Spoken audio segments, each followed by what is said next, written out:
Class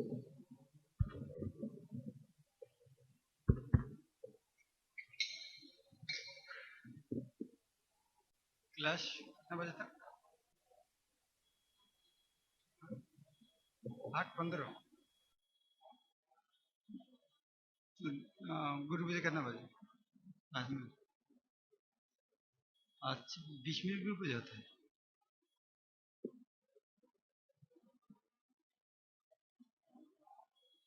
जय राधा माधव कुंज विहारी,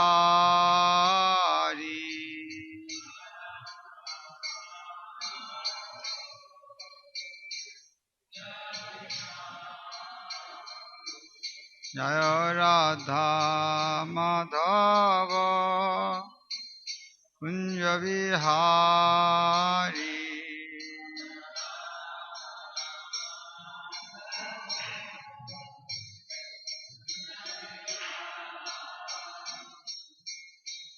गोपी जन वल्लभ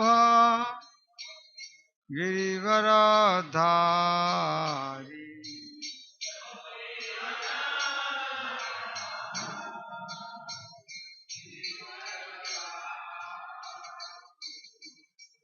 गोपी जन वल्लभ गिरिवरधारी।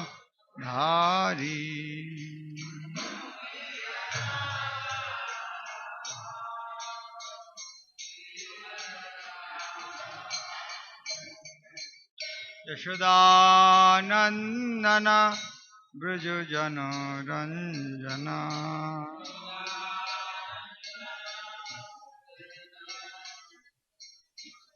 यशोदानंदन ब्रज जन रंजना।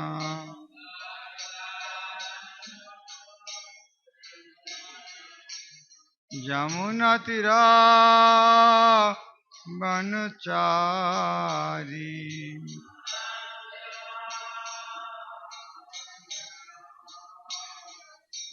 यमुना तीरा वनचारी।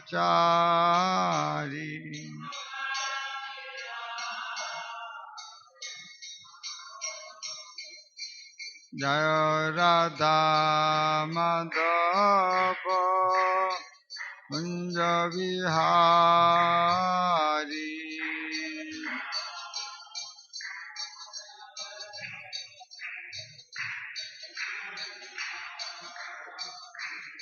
जय राधा माधव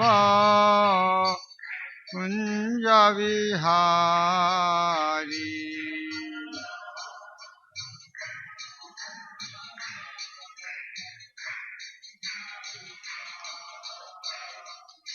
हरे कृष्णा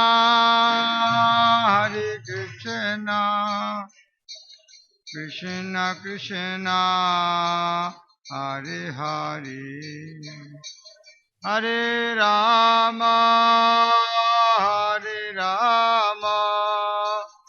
राम राम हरे हरे।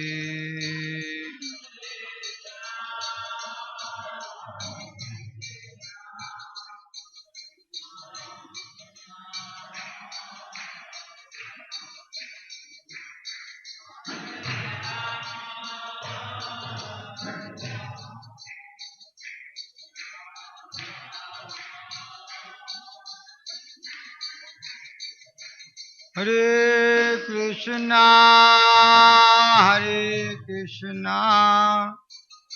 कृष्ण कृष्ण हरे हरे, हरे Ram Ram Ram Hare Hare.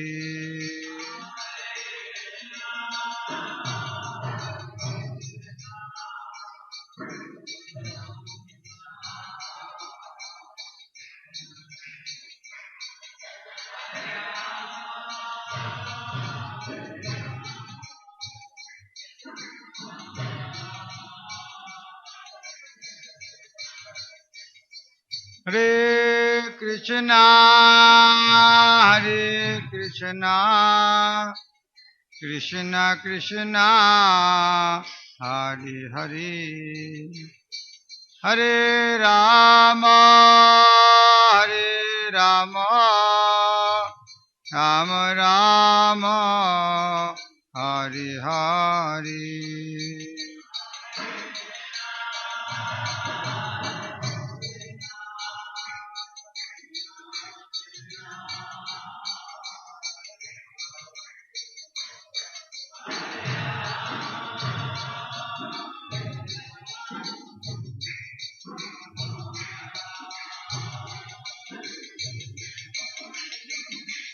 Hare Krishna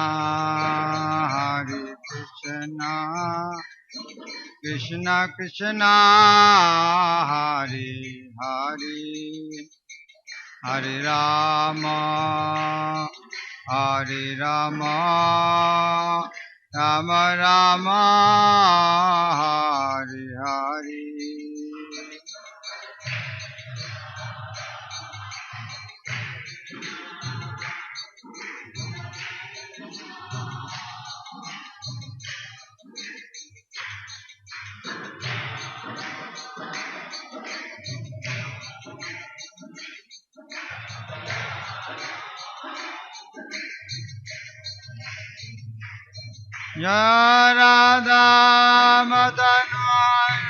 Radha Madan Mohan Radhe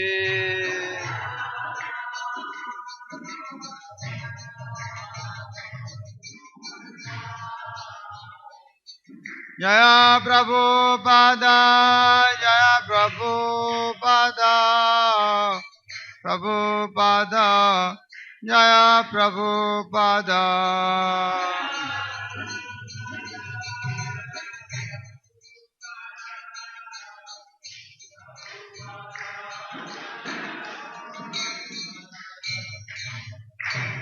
Jagat Guru शिल प्रभुपाद की श्री श्री राधा मदन मोहन ललिता विशाखा जी की कृष्ण बलराम भगवान की पतित पावन गौनिताय की जगन्नाथ बलदेव महारानी की भक्ति विघ्न विनाशन श्री भगवान ग्रंथराज श्रीमद् भागवतम सावित गौर भक्त गौर all glories to the assembled devotees, all glories to Shri Guru and Gauranga, all glories to Shri Om Ajnanati Mirandasya Jnananjana Shalakaya Chakshurunmilitam Yena Tasmai Namam Vishnu Padaya Krishna Pristhaya Bhutale Srimati Bhakti Vedanta Swaminiti Namini Namaste Saraswati Devi Gauravani Pracharini Nirvishesha Shunnavadi Paschatya Dishatarini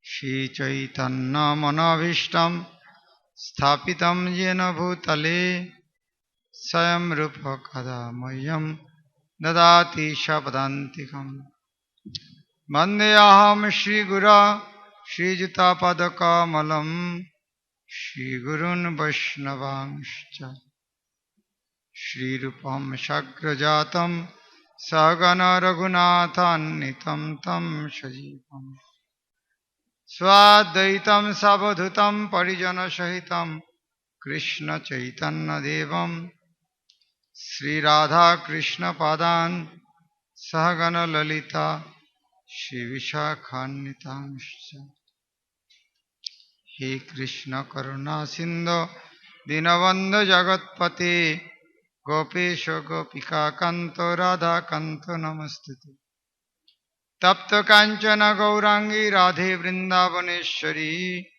Vrishabhanu Sute Devi Pranamami Hari Vanchakalpatarubhasya Kripa Sindhuvaivacha Patitanang Pavanebhyo Vaishnavebhyo Namo Namo Sri Krishna Chaitanya Prabhu Nityananda Shri Advaita Gadadhar श्रीवासादि गौरभक्तवृंद। हरे कृष्णा कृष्णा कृष्णा हरे हरे, हरे राम राम राम हरे हरे। ओम नमो भगवते वासुदेवाय, ओम नमो भगवते वासुदेवाय, ओम नमो भगवते वासुदेवाय। नारायणं नमस्कृत्य नरं चैव नरोत्तमं, देवीं सरस्वतीं व्यासं ततो जयमुदीरये। नष्टप्रायेषु अभद्रेषु नित्यं भागवत सेवया, भगवती उत्तम श्लोके भक्तिर्भवति नैष्ठिकी। हरे कृष्ण। विष्णुदेव भगवान की जय। तो हमारे हिंदी में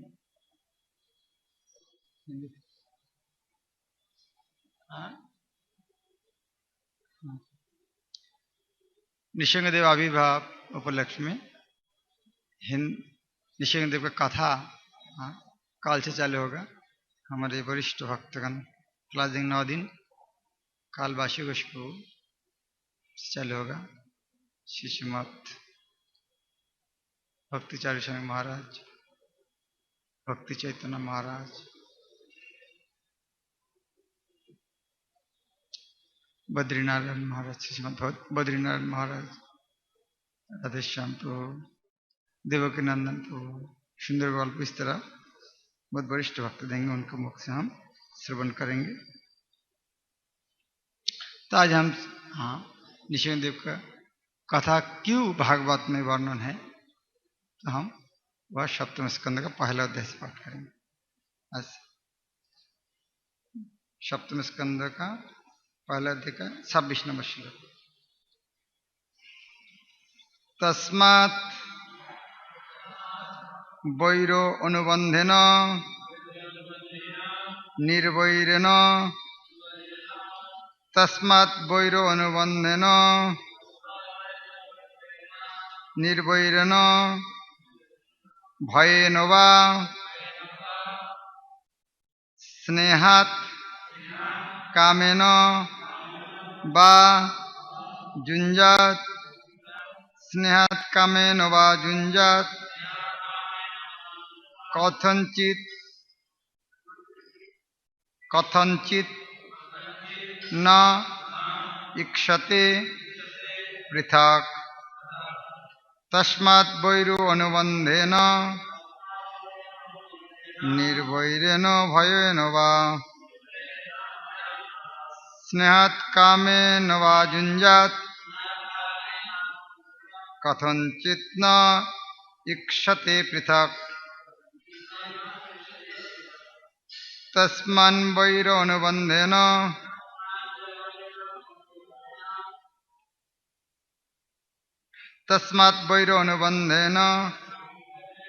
निर्वैरेण भयेन वा स्नेहात् कामेन वा जुञ्जात्, कथंचित् न इक्षते पृथक्।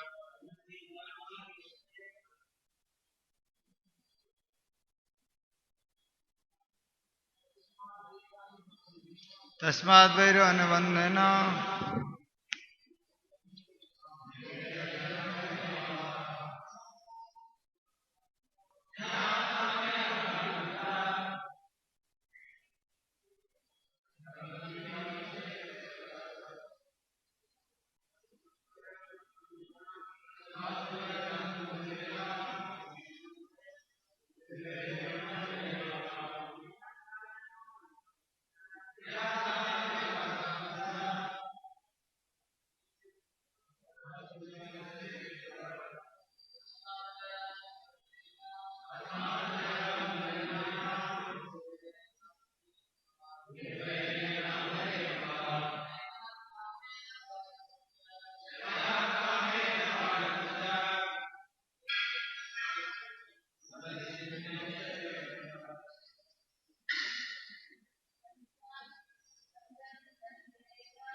शब्दार्थ अनुवाद तात्पर्य जगत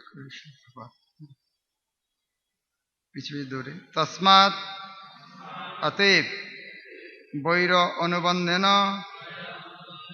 निरंतर शत्रुता से निर्वैरेन भक्ति से भयन भय से व अथवा स्नेहात स्नेह से कामेन विषय वासना से व अथवा झुंझात केंद्रित करे कथनचित किसी न किसी तरह न नहीं इक्षते देखता है पृथक अन्य कुछ। अनुवाद अतएव यदि कोई बद्धजीव किसी भी तरह शत्रुता या भक्ति भय स्नेह या विषय वासना द्वारा इनमें से सभी या किसी एक के द्वारा अपने मन को भगवान पर एकाग्रत करता है तो फल एक जैसे मिलते हैं, क्योंकि अपनी आनंदमयी स्थिति के कारण भगवान कभी भी शत्रुता या मित्रता द्वारा प्रभावित नहीं होते।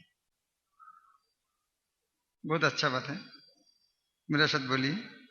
सुखदेव गोस्वामी या परीक्षित महाराज का उत्तर में ये उत्तर दे रहा है। अतएव यदि कोई बद्धजीव किसी भी तरह शत्रुता या भक्ति भय स्नेह या विषय वासना द्वारा इनमें से सभी या किसी एक के द्वारा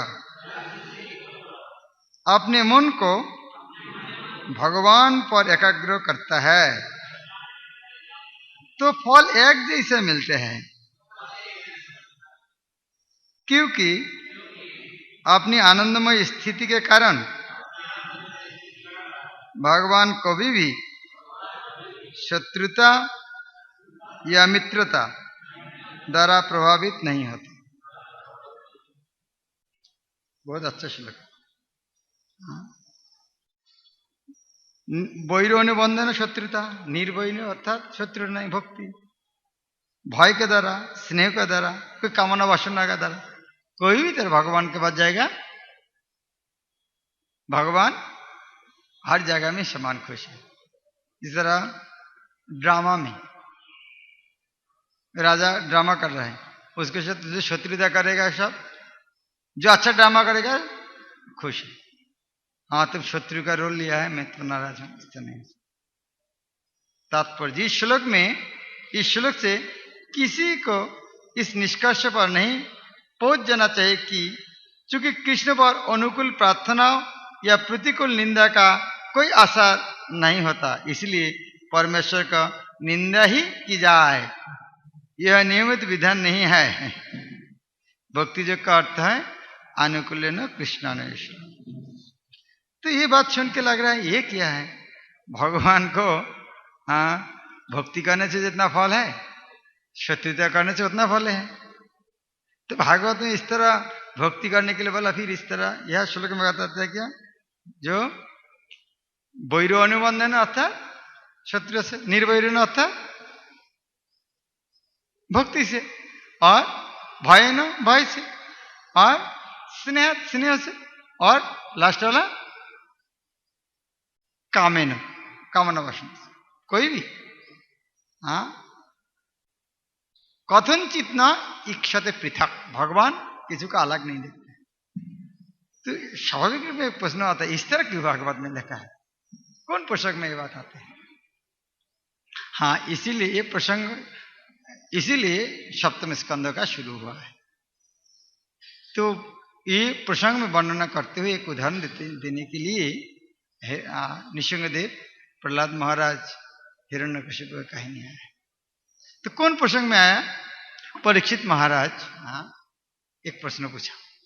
स्वाभाविक रूप में हर व्यक्ति का, खास करके बौद्ध जीव का, हर व्यक्ति का मन में ये प्रश्न है। भक्त का भगवान के शुद्ध भक्त का मन में नहीं है, लेकिन बद्धजीव हर व्यक्ति के मन में एक प्रश्न है। और जब प्रश्न करता केवल खुद के लिए नहीं करते, जगतवासी मंगल करने के लिए करते हैं।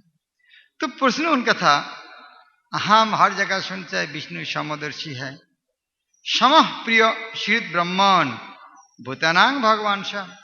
हे ब्रह्मण, हम सुना है भगवान सबका समदर्शी है। इंद्र साथे कथम दैत्या अवधित विषम जाता। हम बहुत कहानी सुना है, भगवान ने इंद्र को मदद किया है, इसीलिए दैत्य को हत्या किया है। ठीक है, दूसरा आदमी को जो भगवान हर जगह में बोलते हैं भगवान समदर्शी है, तो इस तरह क्यों करते हैं? ये प्रश्न 7वें स्कंद चालू होते हैं। और ये प्रश्नों का उत्तर देने के लिए हिरण्यकशिप प्रहलाद नृसिंहदेव को कहेंगे। न ही अश्य अर्थ सुरगणई साक्षात निश्रिय आत्मन न एव असुरव्य विद्वेश न उद्विग्न अगुणस्य ही। तो भगवान जो परम आनंद स्वरूप है, तो उनको किसी को तो डरने का कोई तो जरूरत है नहीं। इसीलिए भाई उनको हम साथ में रखेंगे, हमारे बहुत अच्छा होगा। इनको अभी इनको नाश नहीं करके बाद में हम तकलीफ दे सकते, इसीलिए चलो इनका पक्ष लेते हैं, उनका उनका उनका विपक्ष लेते हैं। तो इस तरह करने का जरूर एक किसी को पक्ष लिया है, जरूर उनका शर्त है, डर है। क्यों डर? भगवान तो डर होना ही नहीं, आनंद में है, लेकिन इस तरह क्यों एक पक्ष लेते हैं? इति न शु महाभागो नारायण गुणान प्रति संशय शु महान जातो तत्भवान चित्त मारती। लेकिन भगवान के बारे इस तरह तो चिंतन होना नहीं चाहिए, लेकिन क्या करेंगे, मन में आ रहा है। शास्त्र में पढ़ के इस तरह कभी प्रश्न मन में आते हैं ना, आता है कि नहीं आते हैं? लेकिन नहीं, भगवान ने कहा है, इस तरह मन में क्यों आता है? लेकिन उसका समाधान भी नहीं कर सकते। किसी को यदि बोलेंगे अरे तुम इतना दिन बाद भगवान के बारे इस तरह बोल रहे हो, वो किसी को बोल भी नहीं सकते और सत्य डाइजेस्ट भी नहीं करते, कैसे हो सकते? तो यह सौभाग्य है। सामान्य सुखदेव गोस्वामी था, विनम्र रूप में कहा, हे महाभाग गुरुदेव, भगवान नारायण पक्षपात पूर्ण ना निरपेक्ष, ये संबंध मेरे तो अभी संशय जन्म ग्रहण किया है। आप तो हर जगह भगवान निरपेक्ष निरपेक्ष है, लेकिन इस तरह कहानी सुन के तो मेरा संदेह आ गया है, क्या वास्तव में भगवान निरपेक्ष, क्या पक्षपात शून्य है? लेकिन आप मेरा ये संशय का समाधान कीजिए। आप लोग के साथ कभी कभी होता है इस तरह, शास्त्र पढ़ के कभी कभी डाउट होते हैं। किसके होते हैं? जिसको नहीं होता बहुत भाग्यवान है। जिस तरह चित्रकेतु के 1 करोड़ पत्नी है, किसी को बोलना भी मुश्किल है। अरे शास्त्र को अर्थ में अविश्वास करते हो?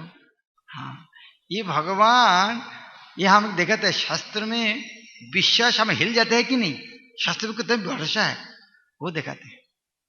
हाँ, यदि शास्त्र में इस तरह आते हैं तो क्या करना चाहिए? कल हम चर्चा किया था, किसकी याद है? यदि शास्त्र में कभी कभी इस तरह समझ में नहीं आते, उपवास करना चाहिए। नहीं, मैं नहीं कहूंगा आपको करना चाहिए, लेकिन कोई करते हैं। चैतन्य भागवत में एक कहानी है, चैतन्य महाप्रभु अवतार लिया है। चैतन्य महाप्रभु गया से आके प्रेम प्रचार करना चालू किया है।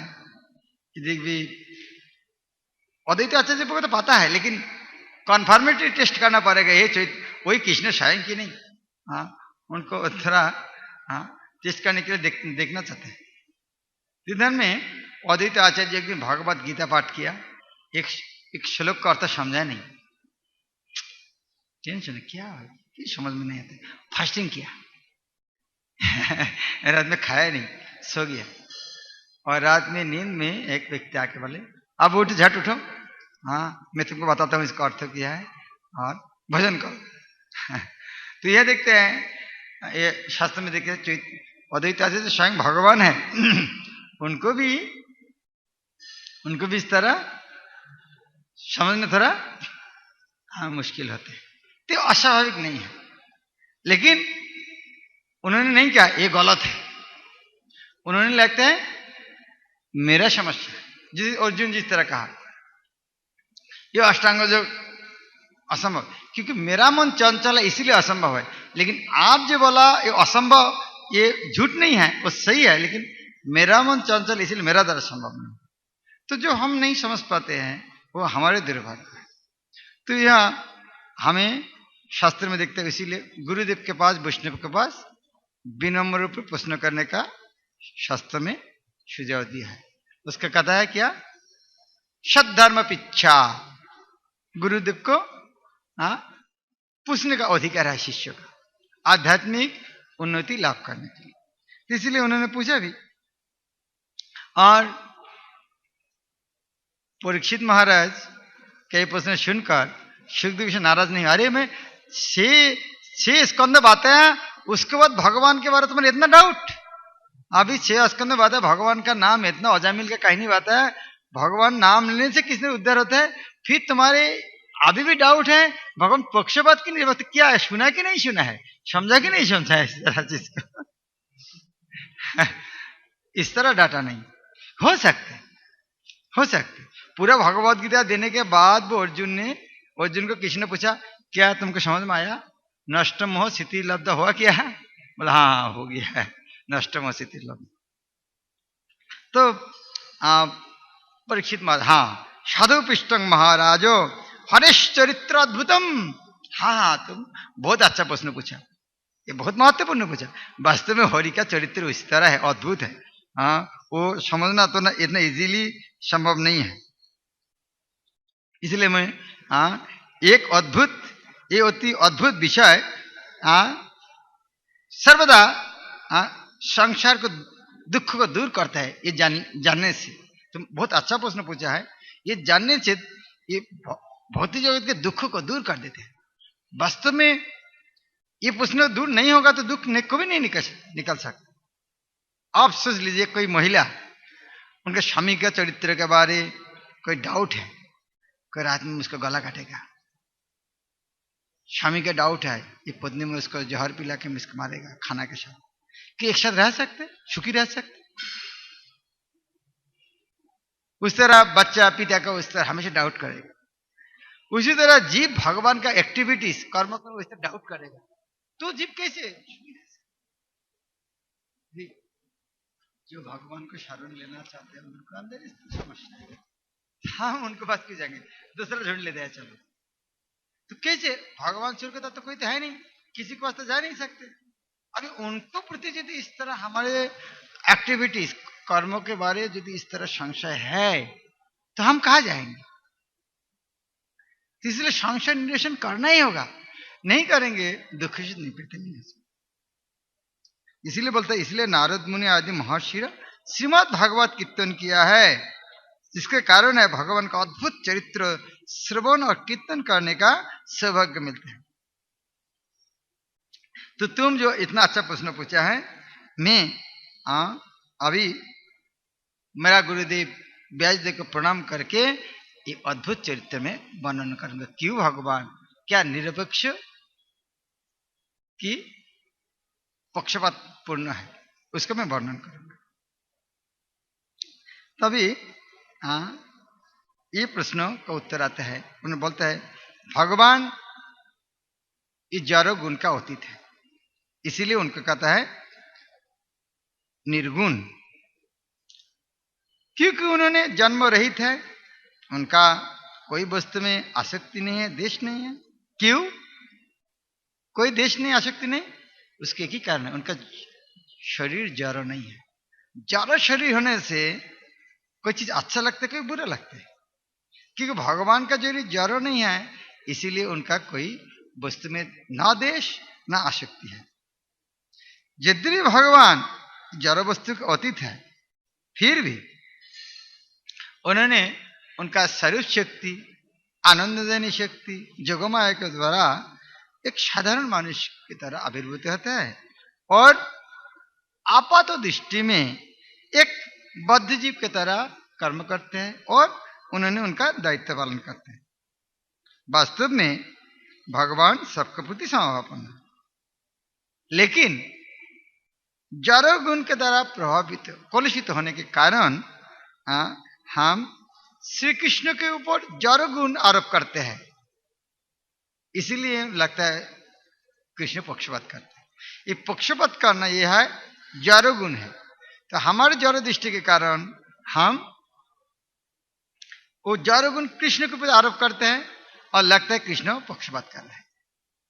जिस तरह मान लीजिए एक पिता माता सारे बच्चों को समान प्रेम करते हैं, एक्सेप्शन तो है, साधारण तरीके से हर बच्चे को प्रेम करते हैं, लेकिन कोई कोई बच्चा क्या सोचते हैं, ज्यादा से ज्यादा बस बच्चा सोचते क्या, हाँ और मेरा मामी उनको दूसरा भाइयों को बनकर ज्यादा प्रेम करते हैं।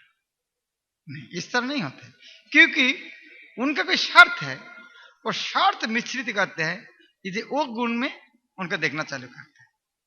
तो भगवान को हमारे जड़ दृष्टि होने के कारण, भगवान के ऊपर जड़ दृष्टि आरोप करने के कारण भगवान को उस तरह दर्शन करते।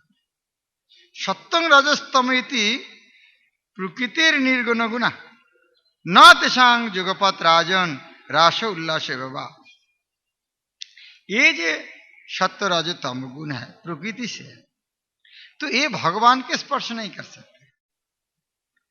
ये तीन गुण एक साथ रास होता है, विद्धि प्राप्त होता है और इस तरह भौतिक जगत में कार्य करता है, लेकिन भगवान को स्पर्श नहीं कर पाते।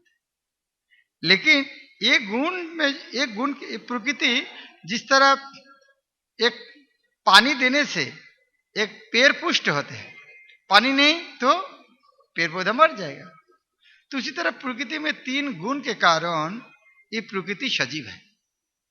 अर्थात ये प्रकृति में जो कुछ देख रहा है सत्य रज तम गुण को ग्रहण करके प्रकृति सजीव है।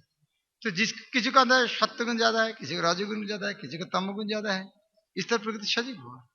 लेकिन जब किसी के सत्वगुण प्रकाश होता है, सत्वगुण वृद्धि होने से ऋषि देवता का शक्ति वृद्धि होता है।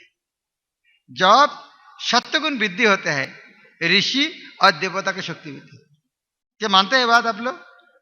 सत्वगुण बढ़ने से ऋषि और देवता का गुण बढ़ते हैं और तमोगुण बढ़ने से, रजोगुण वृद्धि बढ़ने से असुर का और तमोगुण बढ़ने से जक्ष राक्षस का।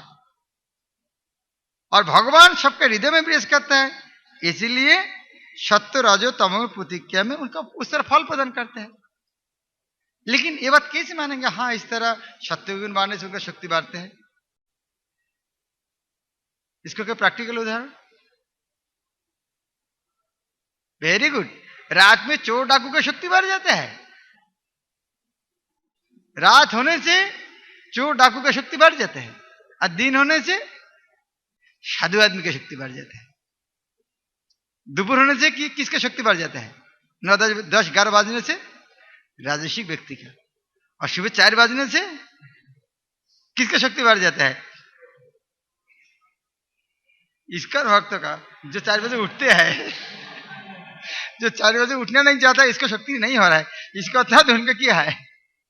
4 बजने शक्ति बढ़ते हैं, इसका अर्थ क्या है? उठ गया, इसका अर्थ क्या है? और सत्वगुण में है, 4 बजने के बाद वो उठनी इच्छा नहीं कर रहा है, इसका अर्थ क्या है? तो समझ में तो आ रहा है। तो सत्वगुण वृद्धि होने से इस तरह ऋषि देवता का शक्ति बढ़ता है और रजोगुण बढ़ने से राक्षस असुर का, और तमोगुण बढ़ने से जक्ष राक्षस का। ये भगवत गीता में ये श्लोक कहता है, सर्वदारेषु देहस्मिन् प्रकाश उपजायते ज्ञानं यदा तदा विद्यात् विवृद्धं सत्यमित्यत। ज्ञान का प्रभाव इंद्रियों द्वार में प्रकाश होता है, नहीं होता है? किसी को मारपीट कर रहा है तो क्या क्या प्रकाश हो रहा है, और इंद्रियों में क्या प्रकाश हो रहा है? और कोई निमग्न होकर भगवान का माला जप करे, उनकी इंद्रियों में कुछ तो प्रकाश हो रहा है। कौन सा गुण? तो इंद्रिय सत्व रजो तमगुण इंद्रिय द्वारा प्रकाश होते हैं। तो सर्वप्रथम तो भगवान हर जीव का हृदय में विराज करते हैं। चिंताशील व्यक्तिगण उनको उपलब्धि कर पाते हैं किस तरह भगवान अलग अलग रूप में प्रकाश होते हैं। भगवान हर जगह में है, लेकिन अलग अलग व्यक्ति के मध्य अलग अलग में प्रकाश होते हैं। जिस तरह मान लीजिए एक घर के अंदर सूरज का प्रकाश और बाहर के सूरज का प्रकाश है कि एक नहीं, क्या सूरज का पक्षपात किसका समस्या है? घर का समस्या है। तो भगवान हर जगह में है, लेकिन वो जीव का सत्व रज तमो गुण का प्रभाव के कारण प्रकाश अलग अलग होता है। तीन प्रकार प्रकाश, तीन प्रकार उदाहरण दिया। आप देखना कौन सा कौन गुण में है। ठीक जिस तरह लकड़ी के अंदर आग है उसका प्रकाश एक तरह का नहीं, आग दिखाई नहीं देता है। पात्र के अंदर जल, उसका एक प्रकाश है। पात्र के अंदर जल, इसके अंदर जल, और एक बकेट के अंदर जल। क्या जल का दोष है? क्या मैं तुमको कम दूंगा अब बकेट के ज्यादा दूंगा? किसका दोष है? मैस के अंदर आग और लकड़ी के अंदर आग, इसके अंदर जितना अलग, उसका दोष किसका है? आग का दोष। आग तो हर जगह रहना चाहते हैं, हर पात्रों में पानी रहना चाहता है, किसका दोष है? और तीसरा उदाहरण है घाट के अंदर आकाश। ये छोटे घाट के अंदर एक आकाश है, 12 घाट के अंदर आकाश है। क्या आकाश पक्षपात करते नहीं? उनको अंदर में छोड़ा जाऊंगा, इनके अंदर बढ़ जाऊंगा, किसका दोष? ये तीन उदाहरण क्या है? सत्य गुण का उदाहरण है लकड़ी के अंदर अग्नि, पात्र के अंदर जल, ये है रजोगुण का उदाहरण, और घट के अंदर आकाश है, यह है तमोगुण का। इस तरह अलग अलग रूप में प्रकाश होते हैं। हमारे व्यावहारिक जीवन में भी देखते हैं, कोई छात्र शिक्षक का शिक्षा ग्रहण करते हैं और जो अच्छा पढ़ाई करते हैं शिक्षक उनको अच्छा मार्क भी देते हैं, प्रेम भी करते हैं, क्लास में रोल नंबर 1 2 भी लिखते हैं। शिक्षक का शिक्षा सर्वत्र समान है। ये भी सबको शिक्षा देना चाहते, उसके बाद भी सब छात्र एक ही तरह के सीखते नहीं, और सीखने के कारण इसके शिक्षक का पक्षपात पूर्ण कहा नहीं जा सकता। ईर्ष्यापरायण जो व्यक्ति है वो भगवान को निरपेक्षता स्वीकार नहीं करना चाहते। यदि हम ये बात ध्यान देना, यदि हमारे मन में इस तरह भगवान को पक्षपात पूर्ण लगते हैं तो समझना चाहिए इस भगवान के प्रति हमारी ईर्ष्या है। किसको पक्षपात देखते हैं? जिसके प्रति ईर्ष्या है। तो भगवान के कर्मों में पक्षपात देखना अर्थात हमारे प्रति ईर्ष्या है, उनके प्रति ईर्ष्या है। उस तरह वैष्णव और गुरु का कर्मों में यदि पक्षपात देखते हैं तो समझना पड़ेगा हमारी उनके प्रति ईर्ष्या है। श्री कृष्ण कोई विशेष भक्त को उनका भक्ति का मात्रा अनुसार कृपा करते हैं। मानो कोई भक्त क्लास दे रहा है, सामने आके बैठा है तो उनको सामने तो देखेगा, जो पीछे बैठा है क्लास खत्म होने के 5 मिनट पहले आया है तो उनको बस क्या देखेंगे, अरे मेरा दिखा ही नहीं है, प्रभु तो केवल उनको सामने बात किया, मुझको तक एक बार देखा ही नहीं। मैं तुम 5 मिनट पहले आया तो कितना बात देखेगा, और जो सामने बैठा है उनको सामने ज्यादा दिखाई देते हैं। तो एक मूर्ख व्यक्ति भगवान के उत्तम कार्यकलाप में इस तरह ईर्ष्या करने की कोशिश करते हैं। तो ये जो भगवान, तो एक प्रसंग में वो प्रश्न आता है, असुर का पक्ष लेते हैं, देवता का पक्ष लेते हैं, और असुर को विपक्ष लेते हैं। इसके कारण के वास्तव में असुर और देवता का संज्ञा तो यह है, विष्णु भक्त स्मृत दैव असुर अस्तर विपर्जय।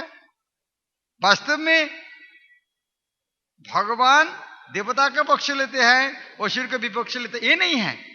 उल्टा है। देवता लोग भगवान का पक्ष लेते हैं, असुर लोग नहीं लेते हैं। देवता का संज्ञा वही है ना।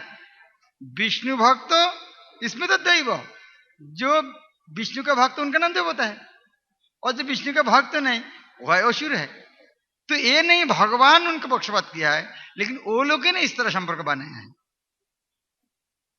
भागवत गीता का उपदेश सबके लिए है, किंतु कौन इसको यथायथ रूप में हृदयंगम कर सकते, अविकृत रूप में, वो निर्भर करते हैं उनका भक्ति के मात्रा अनुसार।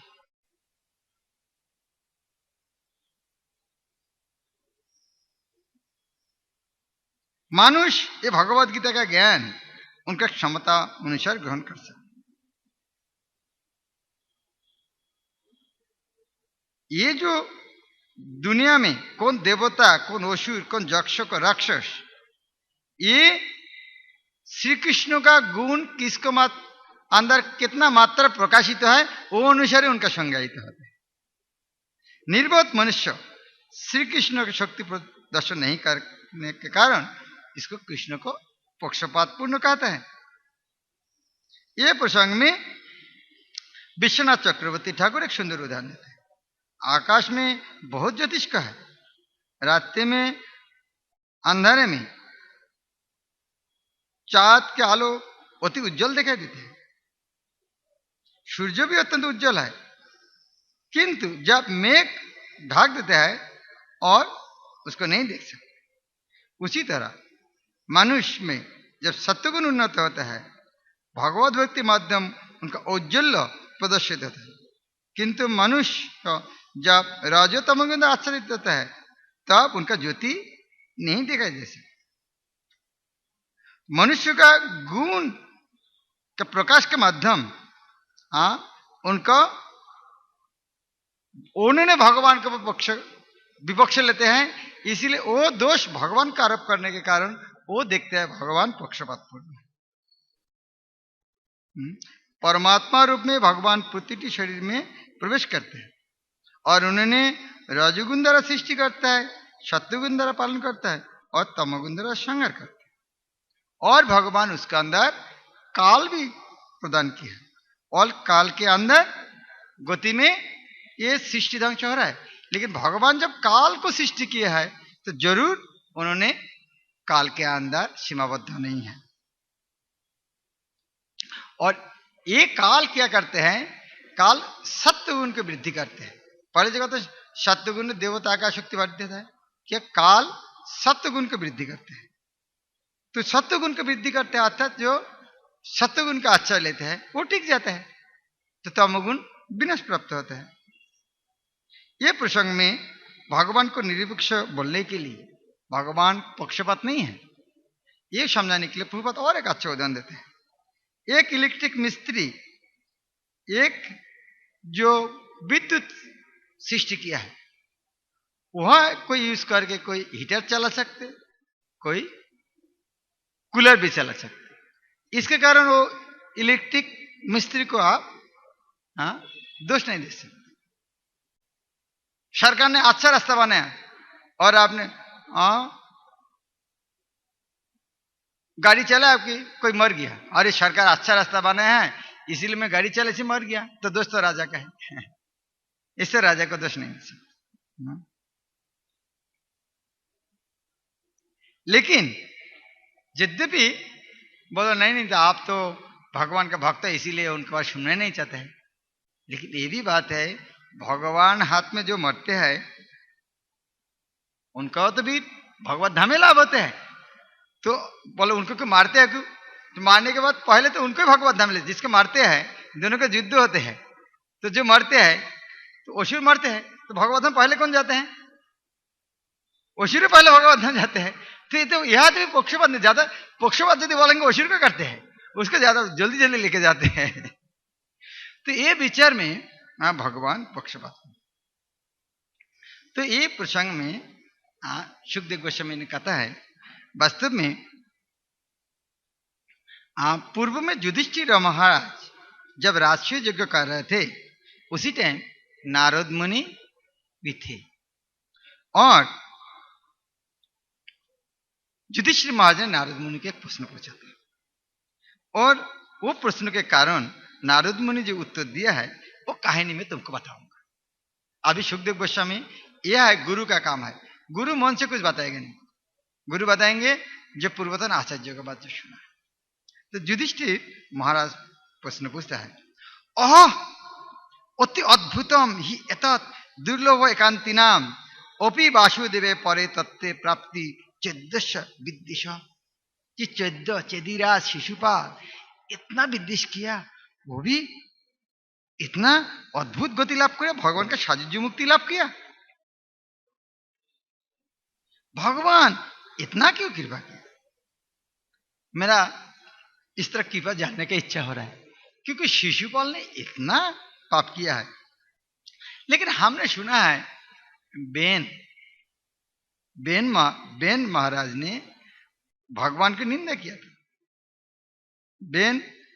भगवान की निंदा किया था और ब्राह्मण लोग उनको नरक के निक्षेप किया, तो वो भगवान को निंदा किया और शिशुपाल में निंदा किया। लेकिन ब्राह्मण लोग उनको बेन को नरक में दिया और शिशुपाल तो नरक में जाने का था, लेकिन उन्होंने भगवान के शरीर में विलीन हो गया। ये कैसे हो सकता?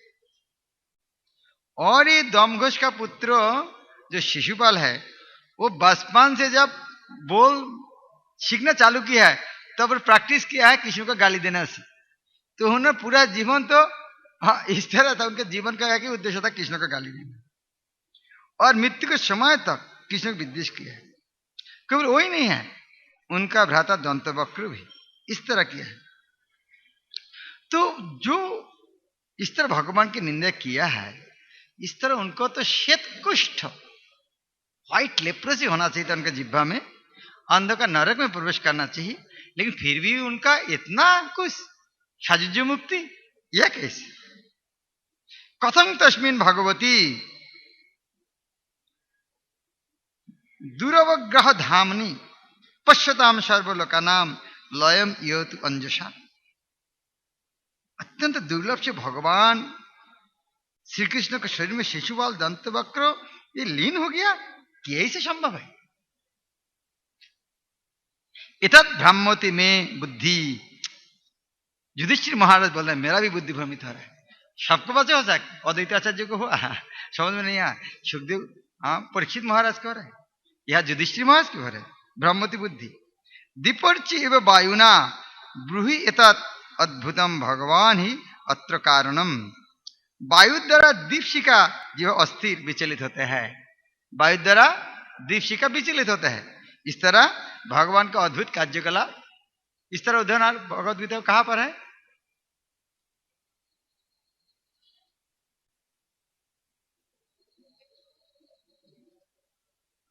कुशल बात क्या?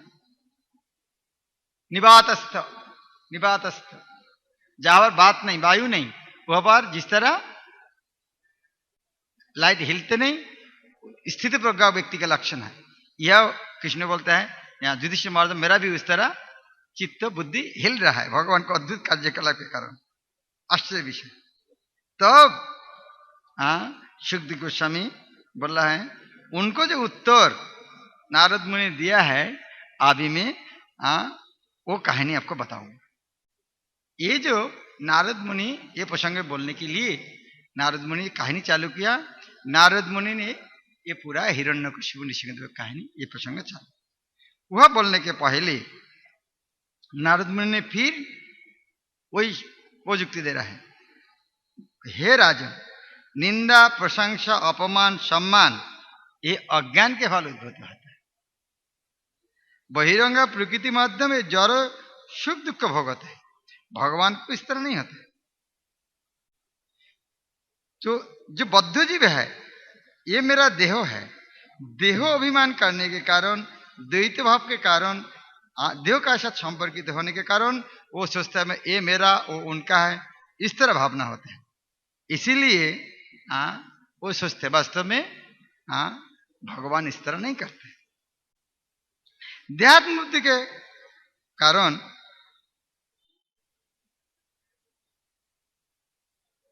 देह का नाश देहात्म बुद्धि के कारण कैसे था? जब देह नाश होगी उसे तो मेरा पूरा नाश हो गया। वास्तव में वो सत्य नहीं है। लेकिन भगवान के जब देह नाश नहीं होता है तो भगवान को भावना आती ही नहीं कभी, क्योंकि भगवान का शरीर जड़ नहीं है। इसीलिए भगवान के अंदर मैं और मेरा ये भावना भी भगवान के अंदर नहीं है। इसीलिए उनका पास निंदा प्रशंसा, उनका विषन्न हर्षित होना, इस तरह कोई समस्या नहीं उनके पास। उनके पास तो सभी समान है। तो उसके बाद आज के श्लोक है, तस्मात् वैरु अनुबंधेन निर्वैरन भयन वा स्नेहात् कामेन वा जुंजात कथनचित न इक्षत पृथक। 5 प्रकार किया क्या बताया? वैरु अनुबंधन अर्थात शत्रुता, उसके बाद निर्वैर भक्ति, उसके बाद भयन, उसके बाद स्नेह और लास्ट वाला कामेनो। तो कोई भी एक उपाय के द्वारा बौद्धजीव भगवान के मन एकाग्र कर सकते, भगवान उनके द्वारा प्रभावित नहीं होते हैं। लेकिन प्रभुपाद ने बहुत अच्छा बात बताया। कोई पशु लोग इसको बता, भाई कृष्ण तो बता दिया, नारद मुनि ने बता नहीं है, कोई एक करो तो हम क्षत्रिय करेंगे ना, कुछ जल्दी जल्दी जाएंगे, वो हिरण्यकश्यप 3 जन्म में चलेगा, हम भी करेंगे। तो कोई इस तरह नेगेटिव अर्थ में ले सकते, लेकिन बोलते नहीं, ये इसका अर्थ नहीं है कि हम भगवान का प्रतिकूल रूप में भक्ति करेंगे। भक्ति जो कहते हैं अनुकूल ने कृष्ण ने शीलन, मनुष्य को चाहे कि अत्यंत अनुकूल होकर कृष्ण की सेवा करे, यही असली आदेश है। यह कहा गया है कि यदि शत्रु कृष्ण के प्रतिकूल सोचता है किंतु भगवान ऐसे अभक्तिमयी सेवा से अप्रभावित रहता है, वो इस तरह शिशुपाल को तथा उसी भाव से शत्रु भाव रखने वाले अन्य बौद्ध जीवों को भी वर देते हैं।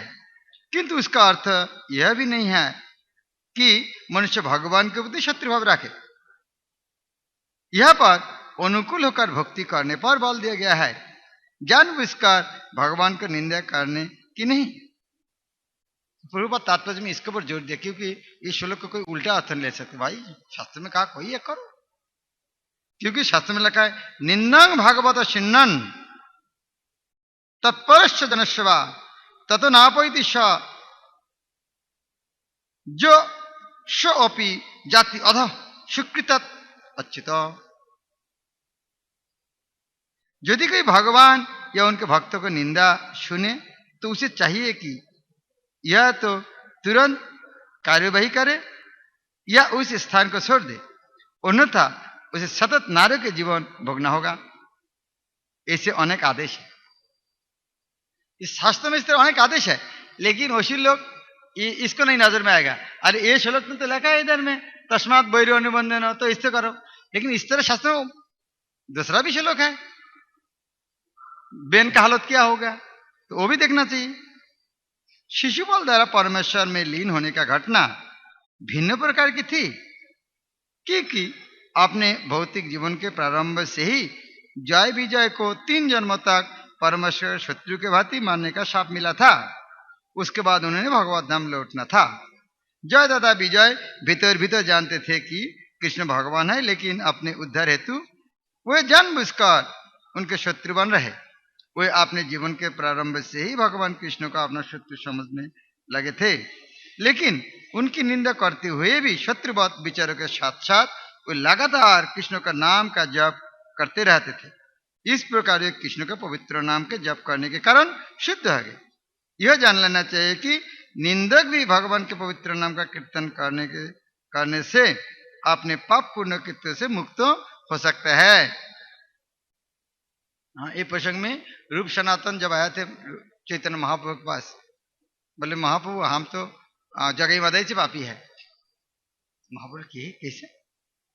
बोले वो तो पाप किया है, लेकिन आपका नाम नाम आभास में क्या होता है? नाम आभास में पाप नाश होता है। तो कितना बार आपको गाली दी है आपका नाम लेकर, तो उनके पाप से पहले ही ना नाश हो गए हैं। तो उनके साथ हमारे कैसे तुलना हो सकते हैं? तो भगवान का नाम इतना शक्तिशाली होता है।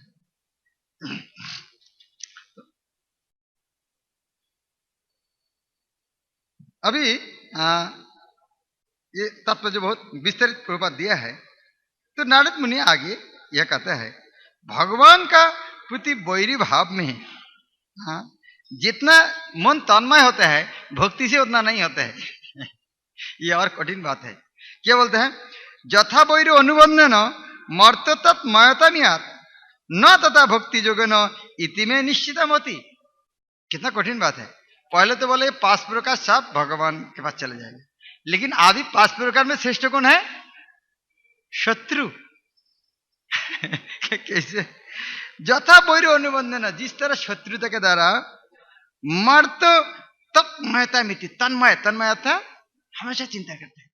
जो मृत्यु जो भगवान का शत्रुत्व करते हैं, जितना भगवान का चिंतन करते हैं हाँ न तथा भक्ति जोगे न, भक्ति योग के द्वारा इतना भगवान का चिंतन नहीं कर पाता है। इति में निश्चित, मतलब मेरा निश्चित ये मेरा मत ये है, भक्त लोग जितना चिंतन नहीं कर पाता है वैसे लोग उनमें से कृष्ण को ज्यादा चिंतन करते हैं। क्या पावरफुल स्टेटमेंट है। और नारद जी इतना ज्यादा निश्चित मोती, मेरा गारंटी है ये बात। तो ये कैसे हो सकते हैं? इसके भी एक बहुत अच्छा उदाहरण देते हैं। ये इस तरह लगभग शास्त्र का विरुद्ध का बात बोल रहा है। हाँ नहीं, इस तरह कठिन बात बोलने से उदाहरण के समझाने से फिर एक अच्छा उदाहरण देते हैं। जिस तरह भ्रमर हाँ एक मधुमक्खी भृंग द्वारा दीवाल के छेद में बंदी बनाया गया एक कीड़ा सदैव भय तथा शत्रुता के कारण उस मधुमक्खी के विषय में सोचता रहता है और बाद में मात्र चिंतन से स्वयं मधुमक्खी बन जाता है। इसी प्रकार जिस सारे बद्ध जीव किसी तरह सच्चिदानंद विग्रह श्री कृष्ण का चिंतन करे तो वे पापों से मुक्त हो जाएगा। वे भगवान को चाहे पूज्य रूप में माने या शत्रु के रूप में, निरंतर उनका चिंतन करते रहने से उन सब को आध्यात्मिक शरीर को पुनः प्राप्त हो जाए। तो एग्जाम्पल देने के बाद अभी विशेष करने कोई दिक्कत हो रहा है? नहीं, अभी तो बहुत अच्छे एग्जाम्पल दिया। अभी होता तो पशु का, जीव, कीड़ा मकोड़ का उदाहरण, वास्तव बात करो, प्रैक्टिकल बात करो। प्रैक्टिकल बात अभी आ रहा है, देखा ना शुरू। कामाद्देशात भयात स्नेहात जता भक्तेश्वर मन आवेश तद अगंहिता बहवस्तंगतिंगता। अनेक अनेक व्यक्तियों ने अत्यंत एकाग्रता पूर्वक सहज भाव से कृष्ण का चिंतन करके तथा पापपूर्ण कर्मों का त्याग करके मुक्ति प्राप्त किया है। यह एकाग्रता काम वासनाओं, शत्रुतापूर्ण भावनाओं, भय, स्नेह या भक्ति के कारण हो सकता है।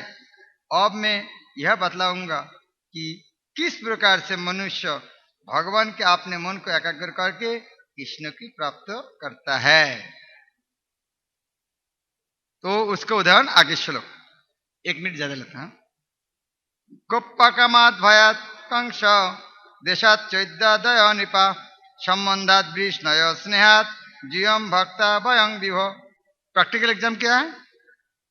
हे राजा युधिष्ठिर, गोपियां अपनी विषय वासना से, कंस भय से, शिशुपाल तथा अन्य राजा ईश्वर से, जदुगण कृष्ण के साथ पारिवारिक संबंध से, तुम सब पांडव कृष्ण के प्रति अपार स्नेह से तथा हम सारे सामान्य भक्त अपनी भक्ति से कृष्ण का कृपा को प्राप्त कर सके हैं। तो इस तरह हाँ बोलने के बाद असले वास्तव में तुमको लग रहा है ये दंतवक्र शिशुपाल इस तरह है। नहीं, दंतवक्र शिशुपाल तो बहुत बड़े भक्त है। वो जय विजय था, ये हिरण्यकशिपु हिरण्यक्ष हुआ था, उसके बाद रावण कुंभकर्ण हुआ, बाद में दंतवक्र शिशुपाल है।